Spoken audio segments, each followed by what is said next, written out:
past my reflection, thinking about what you mentioned. It was supposed to be the one to take every last pain away. Nothing on our loving, maybe time told us that we were different. Did it break you down? Staring at the ceiling, fighting off a feeling. One more minute, cause I just don't wanna come down. Don't wanna go back to how I used to be.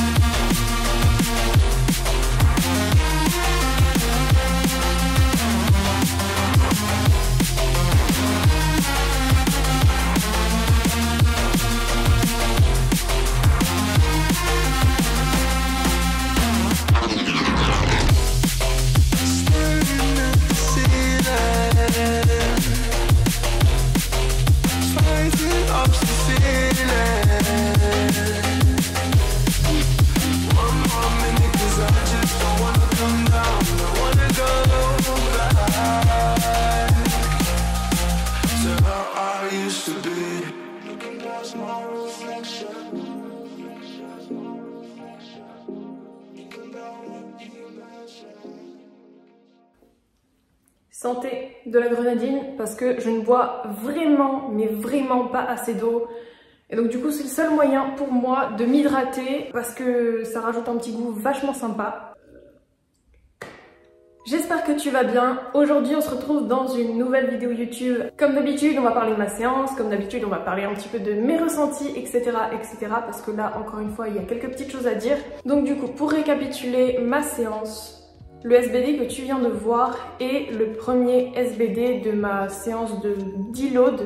Comme je l'avais dit dans une précédente vidéo, on ne fait plus vraiment de deload à proprement parler. Tout simplement parce qu'on avait remarqué que pendant les deloads, quand il y avait moins de séries de travail, quand il y avait moins d'intensité, j'avais tendance du coup à perdre toutes mes adaptations et à me retrouver complètement perdue, que ce soit au squat, bench, deadlift.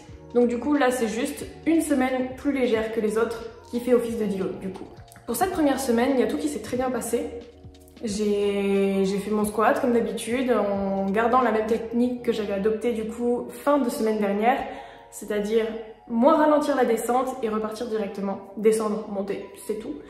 Et je me sentais très bien tout au long de la semaine, des belles barres pour une première semaine de bloc et très à l'aise. Sauf que du coup, comme la semaine dernière, sur mon SBD, j'ai une douleur qui revient au niveau du carré des lombes, toujours du côté droit. Exactement comme la semaine dernière, c'est venu sur mon top set en fait. Et après, ça m'a suivi tout le long de la séance, de manière quand même un peu plus intense que la semaine dernière.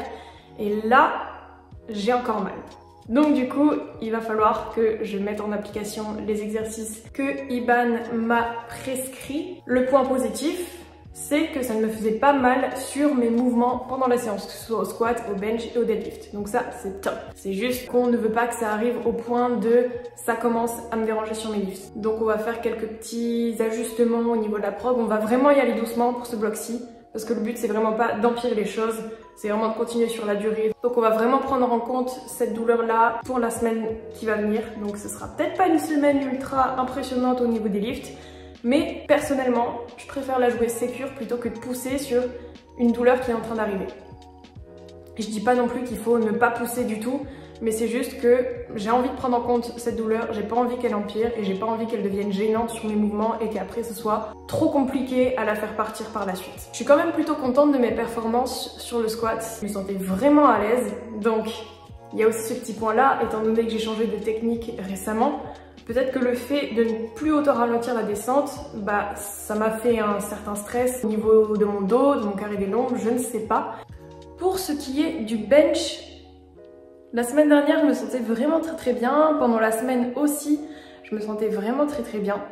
Mais là, hier, je ne sais pas pourquoi je me sentais totalement perdue, instable dans mon mouvement. Mon brace, je le faisais vraiment n'importe comment. Je sais pas si ça t'arrive des fois de... T'arrives pas à gérer la tension, à gérer ton bracing pendant le mouvement. T'as l'impression de faire n'importe quoi et bah là du coup c'est ce qui m'est arrivé hier. Donc je suis pas forcément contente de la forme, mais voilà, je me dis c'est une première semaine, on y va mollo dans tous les cas. Il n'y a pas à se monter la tête pour ça. Et je suis plutôt aussi contente, ça c'est un petit glow-up mental, c'est que avant, si je n'étais pas dans le top estimate qu'Iban mettait dans la prog, bah j'étais vraiment déçue de moi. Et même si la forme elle était dégueulasse ou quoi que ce soit, j'étais vraiment très énervée contre moi-même et du coup, j'étais vraiment pas satisfaite. Il m'arrivait de m'énerver pendant mes séances. Et maintenant, j'arrive à prendre beaucoup plus de recul sur mes séances et à me dire ok, je fais ça, on verra la semaine prochaine.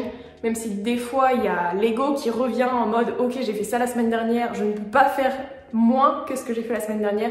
J'arrive quand même à mieux gérer ça. Mais voilà, je suis dans un mood où j'ai compris qu'il fallait accepter et prendre ce qu'on avait sur le moment. Et bah du coup là c'était totalement ce que j'ai fait pour le bench.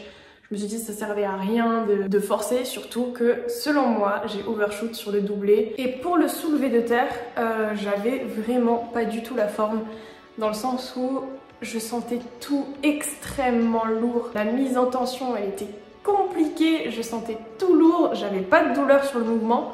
Mais je pense que mentalement, il y avait une sorte d'appréhension qui me rendait en fait le départ difficile. Parce que la deuxième rep est quand même facile, mais il y avait une sorte d'appréhension. Je le pensais pas sur le moment, mais du coup avec du recul, je pense que c'était inconscient. Mais du coup voilà, c'était assez compliqué. J'ai vraiment undershoot le poids estimé. Que ça sert à rien que je me mette dans la tranche de poids qu'Iban m'a prescrit alors que je me sens vraiment pas du tout. Tu vois, des fois il faut vraiment savoir mettre les estimations de la prog de côté et vraiment t'écouter. Peut-être que j'ai undershoot, mais j'en avais besoin et ça servait à rien que je force. Voilà. Dans tous les cas, j'aurai tout le reste du bloc pour me remettre en selle et remettre du poids sur les barres. Une petite séance un petit peu compliquée, ma foi. Donc les petits exercices qu'on a mis en place pour le dos, que je vais du coup réaliser plusieurs fois par jour, c'est bien évidemment le Jefferson Curl, que je fais du coup droit devant moi. J'essaie d'individualiser chaque vertèbre, voilà, même si j'ai une flexion nulle du dos, j'ai une extension thoracique lombaire de fou, mais j'ai zéro flexion, c'est un truc de fou. Je fais ça du coup en regardant devant moi et aussi sur chaque côté en gardant mes pieds fixes au même endroit. Ensuite, je fais comme un petit chat avec le dos rond et ensuite je creuse le dos en essayant de forcer un maximum, que ce soit en flexion et en extension. Et aussi des crunchs. On essaie de bouger en fait la colonne dans toutes les amplitudes possibles. Sur ce, je te dis à la prochaine pour une prochaine vidéo. J'espère que tout va bien pour toi et surtout, prends soin de toi.